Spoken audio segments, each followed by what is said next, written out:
Hey y'all, it's Laura and welcome back to another process video. This one's for Cocoa Vanilla Studio, which is one of my favorite design teams to be on and one that I have enjoyed being a part of for many years now. Really enjoy it. And this new collection is called Storyteller. It is absolutely beautiful and was designed in collaboration with Zoe, but it is mostly designed by the fantastic Tracy Reed, and I absolutely adore her designs. And this is one of my favorite collections of hers, so I'm very excited to dive into it. Now, today's photos are of my youngest, who is Sophia, and she and Olivia played t-ball this year, earlier in the spring, and there was a really fantastic local program that was specifically for special needs kids, and my twins are autistic. So they were able to take part in the program and get out on the field to play a few games. So we got some really cute pictures, and you'll be seeing some of those over the next month because I have gone ahead and printed them out to scrap. So this gorgeous mixed media paper is going to be our background, and I'm going to be adding this gorgeous cut file from Paige Evans. And I am going to back almost all of those gorgeous stars with papers from the A5 paper stack. So I'm bringing in a multitude of papers. So a little bit of yellow, a little bit of multicolor, a little bit of green. And I always like to bring in some of the multicolor papers as well because it helps tie in the other colors. I also had this little bit of scrap of the stripe, which is perfect for adding to behind this cut file. Now I did go off the page with this cut file just to try something a bit different, not use the whole cut file at once. I'm hoping to use the other half, or actually not other half, other third of the cut file on another layout, and then I get twice as much out of one cut file, which is really helpful. Again, that one is from Paige Taylor Evans, and it is her star wreath. So I am going to go ahead and just glue down the sections of the cut file, then trim them out, and we will have a backed cut file. So this is a really easy way to do it. If you would prefer, you could trace out the shape, then cut it, and then just glue it on. But I am a little too impatient for that part of the process. And so I just go this way. It's fast and it's messy, but it does the job. I just add a little bit of glue with my tonic glue pen onto the back of the cut file, lay it down onto the paper where I want it, and then trim it out. Now, sometimes if I'm using a lot of scraps, I will go ahead and back several pieces at once and then go back and cut them once they're dry. That is a more effective way to do it. But again, I am very impatient, so sometimes I cut them while they're still wet and have to shift them back into place and maneuver things a little bit more carefully this way. However, it still got done, and I really love how it turned out. Again, I did include a couple of the multicolored papers mixed in with the more solid-looking papers. That way they feel like they're cohesive, and it makes sense for the whole layout to have little bits of each color mixed into some of the stars. Now, the three photos that I chose are particularly adorable because two of them, Sophia is dancing in the outfield, and the other one, she is batting. So one of the things we discovered with the twins for this t-ball adventure, first time they'd ever played, was that they loved to bat and they hated to field. And what that usually looked like was Olivia coming up with any excuse possible to sit down and to not participate, and Sophia just dancing or generally running off. Luckily, the entire field was surrounded with a high gate, so we were able to keep an eye on her and let's just kind of let her roam a little bit as she wanted to. And that was really nice. I was hopeful we wouldn't have to just chase the girls around because that's not even fun for them. So it was nice. They had a little bit more freedom. There was only two gates you could go in and out of, and so we just kept an eye on those two gates and kind of let them participate at the level that they could handle. So this is our cut file fully backed. I think it looks really cool, and I was super excited to add these photos on. Now, initially you may see this layout and think, I don't know about that, Laura.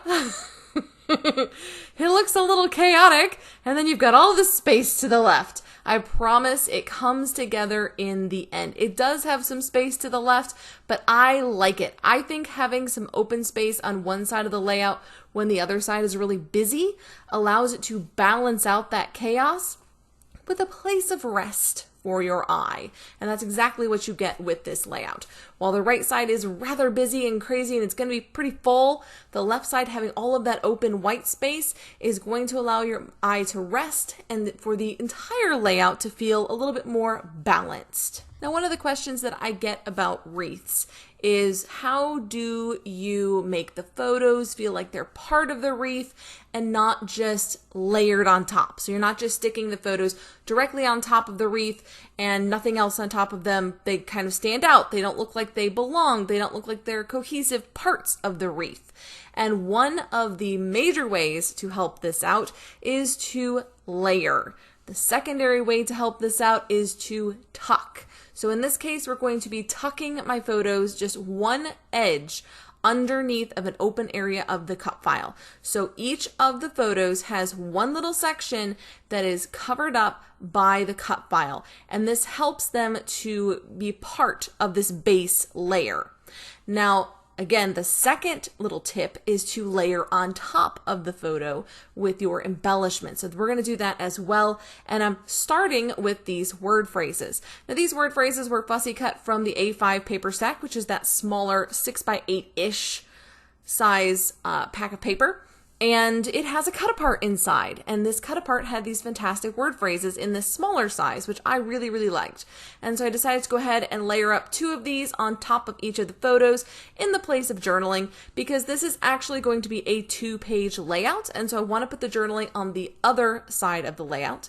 This side is going to just have these lovely word phrases that kind of function as journaling and kind of express the sentiments that I wanted to add to these photos.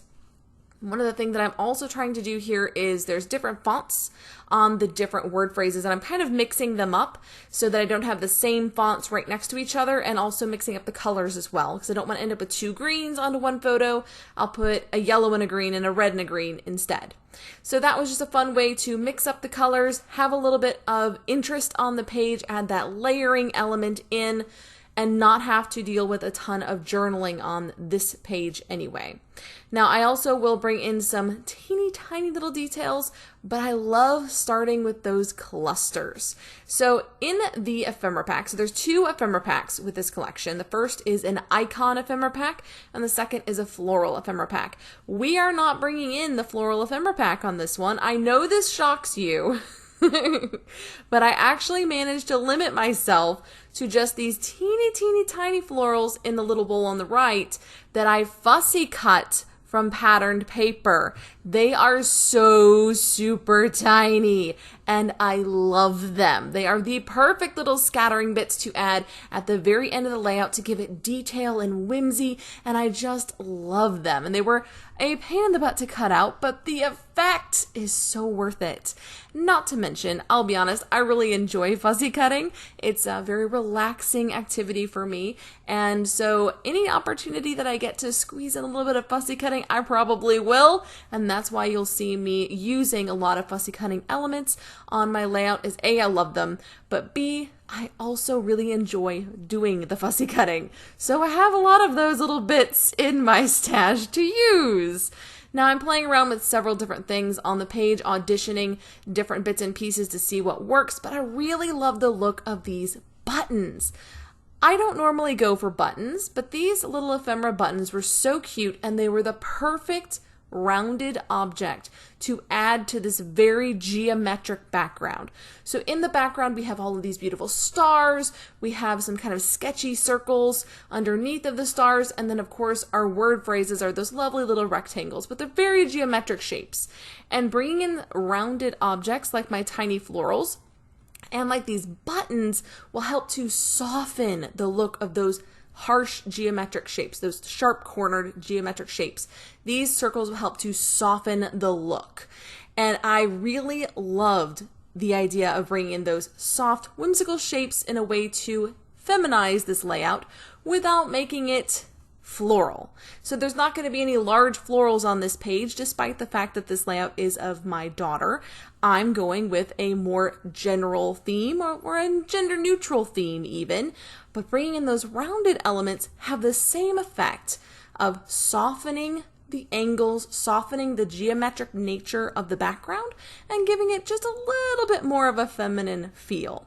The other thing that helped was these beautiful wood buttons. Now these wood buttons not only add, again, that circle for the softness, but also added a different element to the page. So up until this point, all that I've added to the page is paper. By bringing in something that isn't paper, it just makes the whole page feel more interesting. So I started with the buttons. They add a little bit of dimension because they stick up a little bit from the paper. So they add a little bit of dimension to the page, but they also add a little bit of texture, something that's not paper. Another thing that isn't paper are these beautiful foam alphas. It's a little title, like a foam title set, and I really like these sets because you can make several different titles with them, but they're set up in such a way that you could quickly and easily just pick one and put it on the page. And there's these lovely little coordinated little hearts, which are also brilliant. You could spread around the page if you chose to move that beautiful dark black color into the rest of the layout. Now, I decided to do that in a different way on this page, but I really liked the inclusion of those. I also like titles that nestle. That is so satisfying to me when I can get a title to nestle. And when these beautiful foam alphas are put together, or these foam titles rather are put together, they are already nestled for you. And I love that. That just makes me incredibly happy. Now, I wanted to add some tiny little details to this layout, and this is something I do really often.